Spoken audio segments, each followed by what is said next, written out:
Olá, pessoal! Vamos continuar mais uma das nossas aulas. Vamos continuar falando dos principais conceitos que envolvem redes de computadores. Na aula de hoje, vamos falar sobre transmissão em série versus transmissão em paralelo. Vamos falar sobre números binários, taxas de transmissão e conversão de medidas. Vamos lá? Bem, transmissão em série versus transmissão paralela. A transmissão paralela, vamos começar falando da transmissão paralela. O transmissor envia todos os bits de dados de uma só vez para o receptor. Observem que aqui nós temos 8 bits sendo representados por esses Bzinhos aqui, ó. E os 8 bits estão sendo transmitidos de uma única vez para o equipamento receptor. Isso é a transmissão em paralelo. Na transmissão em paralelo, tanto o transmissor quanto o receptor tem que ser capazes de falar uma mesma quantidade de bits para que haja transmissão. É necessário um fio para transmitir cada bit de dados. Por exemplo, uma transmissão de 32 bits vai ser necessário 32 fios para fazer essa transmissão. Então, quanto maior for a quantidade de bits sendo transmitido entre o transmissor e o receptor, maior será também a quantidade de fios. Os fios ficam lado a lado, podendo causar interferência eletromagnética no fio adjacente, corrompendo os dados, apesar de haver sistemas de correção de erros. Então, gente, o que é interferência eletromagnética? Vamos pensar aqui, olha, eu tenho um fio do lado do outro fio. Cada fio, cada equipamento, tudo aquilo que trabalha com energia elétrica, o que acontece em volta daquele equipamento, daquele fio? Na verdade, é criado um campo eletromagnético. Esse campo eletromagnético que é criado a partir daquele equipamento, ele interfere nas transmissões que estão ocorrendo em outros equipamentos. Um grande exemplo disso, é quando a gente utilizava as televisões de raios catódicos, aquelas televisões enormes, e ligava o liquidificador muito próximo à televisão, o sinal que era transmitido na televisão, ele ficava todo chuviscado, todo interrompido. Por quê? Porque o campo eletromagnético gerado no liquidificador acabava interferindo na transmissão que estava ocorrendo na televisão. Então, isso é interferência eletromagnética. Então, o que a gente tem que tomar cuidado? Sempre que você for utilizar um equipamento, e vai utilizar energia elétrica e sabe que esse equipamento vai criar um campo eletromagnético, ele não tem que ficar muito próximo a outros equipamentos que também fazem transmissão de algum tipo de sinal. Só que aqui no nosso exemplo, o que nós temos que observar? Vamos imaginar um cabo, esse aqui é um cabo, vamos imaginar um cabo ampliado. E aí dentro desse cabo a gente tem vários fios. Bem, cada um desses fios vai gerar um campo eletromagnético. Observe que o campo eletromagnético gerado por esse fio pode interferir no sinal do fio adjacente. Então, o que acontece, Acontece que a transmissão que está ocorrendo nesse fio pode interferir na transmissão que está ocorrendo no fio adjacente. Então, por isso, as transmissões em paralelas costumam, às vezes, ser até mais lentas do que as transmissões em série. Por quê? Porque quando chega o sinal no equipamento receptor, esse equipamento receptor, se esse dado estiver corrompido, se essa transmissão, se esse sinal foi todo corrompido, o que o receptor tem que fazer? Solicitar ao transmissor uma nova retransmissão. Então, quando o processo reinicia, todas as vezes que o receptor recebe um sinal danificado, um sinal corrompido, então ocorrem muitas retransmissões e faz com que a transmissão em paralela ela demore um pouco mais do que a transmissão em série. Na transmissão em paralelo, os fios têm que ser curtos para evitar também a degradação do sinal. O que é degradação do sinal? Vamos imaginar aqui.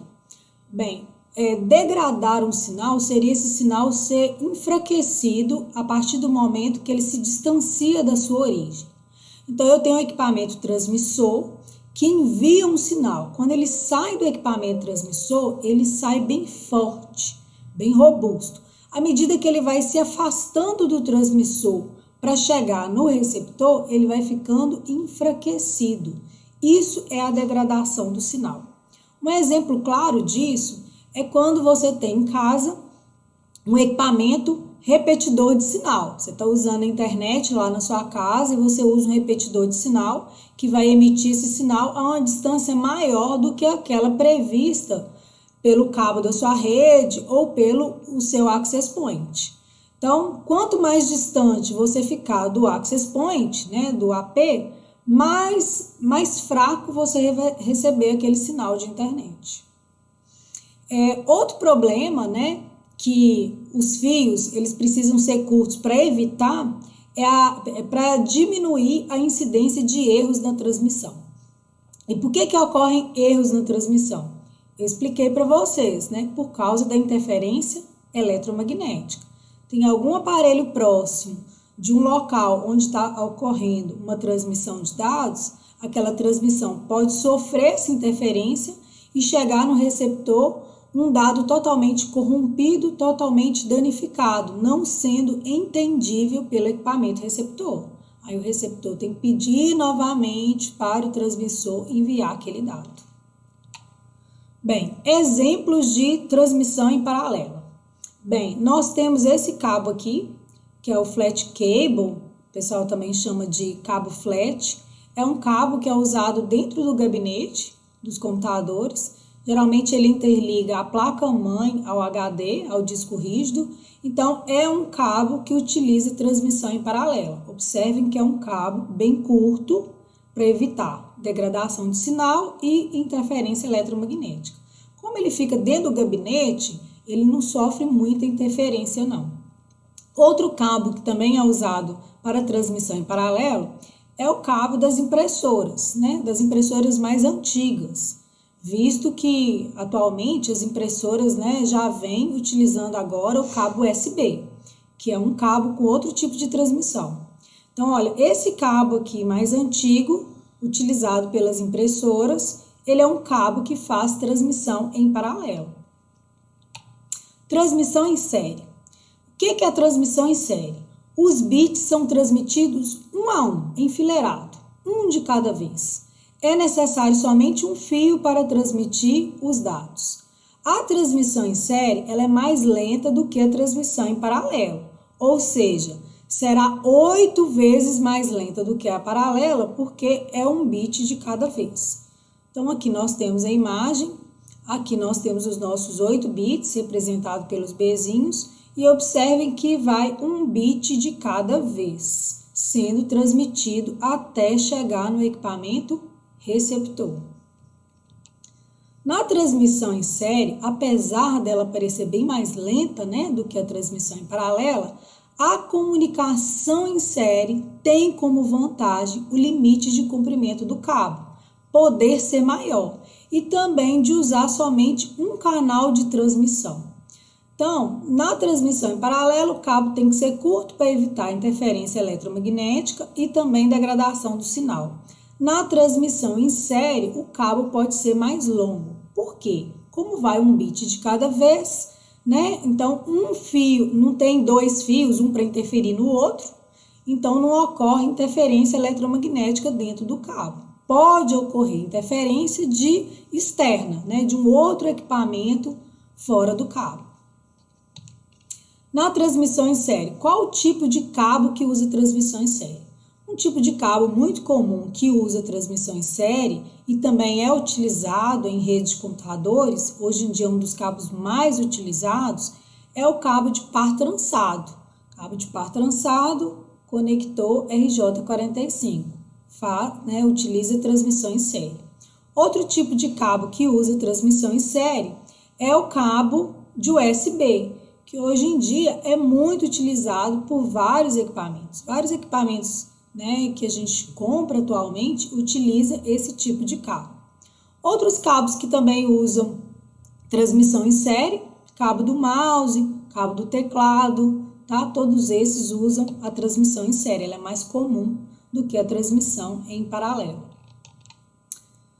Vamos falar agora sobre números binários. Para a gente entender um pouquinho sobre números binários, né, nós temos que primeiro fazer um comparativo com o sistema decimal que é utilizado pelo ser humano.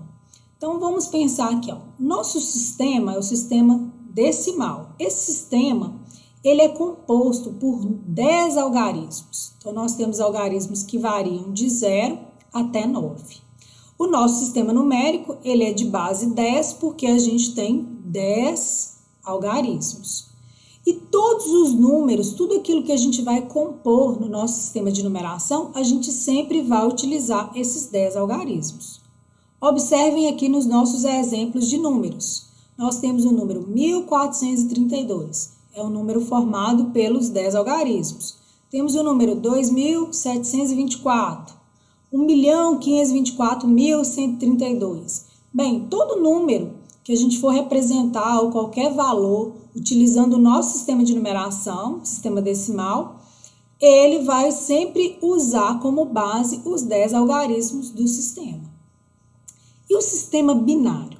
Primeiro, o sistema binário é utilizado pelos computadores, pelos equipamentos, né, eletroeletrônicos que trabalham com processamento de dados. Tá, esses equipamentos, né, eles usam esse sistema.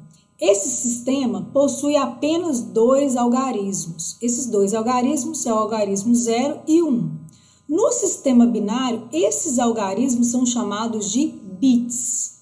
Então, eu tenho o bit 0 e o bit 1. O sistema numérico é de base 2, porque eu só tenho 2 algarismos, que na verdade são 2 bits. E para me formar um código, um número, um valor dentro do sistema binário, eu preciso sempre de um conjuntinho de 8 bits, ou seja, 8 algarismos. Então, observem que aqui eu tenho alguns exemplos. Observem que todos eles eu tenho 8 dígitos, 8 bits. Então, aqui, ó, 0000, 1010, 011, 010, 11. 111, 010, 11. Todos eles estão sendo formados por 8 algarismos. Porém, sempre utilizando apenas o bit 0 ou bit 1, e esses bits vão mudando de posição, formando novos códigos. A cada conjuntinho desse de 8 bits, nós chamamos de byte, ou então código binário. Então, o meu código binário é representado por 1 byte, e 1 byte é representado por 8 bits. Sabendo disso, vamos entender melhor como o computador processa os dados. Olha só, né? Quando a gente vai utilizar o teclado do computador, a gente aperta aqui uma tecla, vamos imaginar que a gente apertou a tecla A. O que acontece? Então, esse equipamento, que é um equipamento de uma unidade de entrada, ele vai enviar para a CPU, né, para o sistema operacional e depois para a CPU, um código binário. Esse código binário formado aqui por 8 bits. Então, 0, 1, 0, 0, 0, 0, 0, 0, 1. Então, esse código foi para a CPU, a unidade central de processamento que fica dentro do gabinete. Lá, o que a CPU vai fazer com esse código? Vai utilizar esse código que está na base 2, sistema binário, vai fazer uma conta e vai converter esse código no sistema decimal. Então, ela fez a conversão aqui e o resultado da conta foi o número 65 em decimal. Dentro dos computadores, para cada computador, para cada equipamento, existe uma tabela que eles utilizam de codificação. Essa tabela, geralmente, ela tem o nome de ASCII, ASCII2, EBCDIC, depende muito do modelo do computador. Então, hoje em dia, a tabela mais utilizada, mais completa, é a ASCII2. Então, lá nessa tabelinha ASCII2, né, a CPU vai verificar o que é o número 65 do sistema numérico decimal. O que ele representa? Vai ter lá uma associação, uma relação com a letra A. Ele falou, opa, então aquilo que o usuário digitou, aquele código binário, representa a letra A.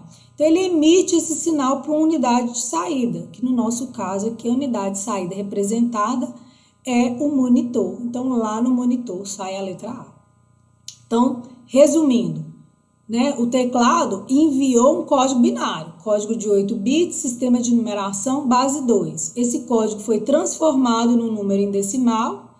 Esse número em decimal foi verificado na tabela, o que ele representa, e aí apareceu o caractere, né, o símbolo que representa aquele número, e ele foi mostrado na unidade de saída. Bem, gente, para que eu expliquei tudo isso? Tudo isso para que vocês possam entender sobre taxa de transmissão, que é a mesma coisa que eu falar de taxa de bits ou bitrate.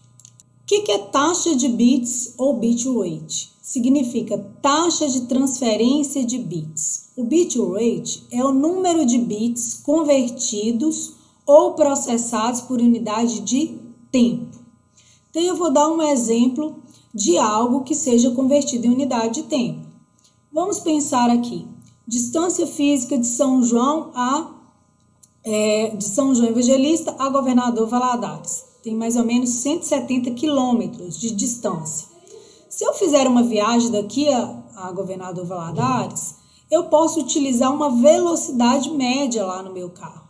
Essa velocidade média, geralmente, ela é representada pela distância física, unidade de distância, né, sobre uma unidade de tempo.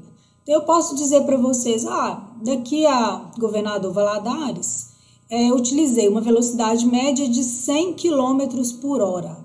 O que isso quer dizer? Quer dizer que a cada 100 km, né, percorridos, eu gastei 1 hora. Então, se a distância é mais do que 100 km, provavelmente eu vou gastar mais do que 1 hora para poder chegar em Governador Valadares. Isso é uma unidade que nós chamamos de unidade de velocidade, onde a gente observa distância física sobre tempo. No computador, como a gente trabalha com dados, né, que vão ser convertidos em caracteres, ou seja, bits que vão ser convertidos em caracteres, a unidade de medida utilizada vai ser sempre o bit e a unidade de tempo vai ser os segundos. Então, olha, o bitrate é medida em bits por segundo, que é representado pela sigla BPS. Então, é o número de bits por segundo que o transmissor consegue enviar para o receptor. Se a gente for olhar, é a velocidade média entre o transmissor e o receptor. Então, taxa de bits é como se fosse uma velocidade média entre transmissor e receptor. E aonde eu tenho que medir taxa de bits? Por que isso é importante para mim? Vamos pensar aqui, olha, quando você está acessando a internet, está fazendo um download, é importante você saber a taxa que está sendo transferido os arquivos lá do transmissor para o seu receptor, para o seu computador. Quando você está fazendo um upload, a mesma coisa. Então, quando você está acessando a internet, você quer saber a velocidade da sua internet. Sempre você vai olhar essa velocidade através de bits por segundo. Quanto que está chegando, né, no meu computador lá do sinal de internet? Quantos bits estão chegando por unidade de tempo? Quanto maior essa velocidade, significa que mais rápido você está acessando a internet.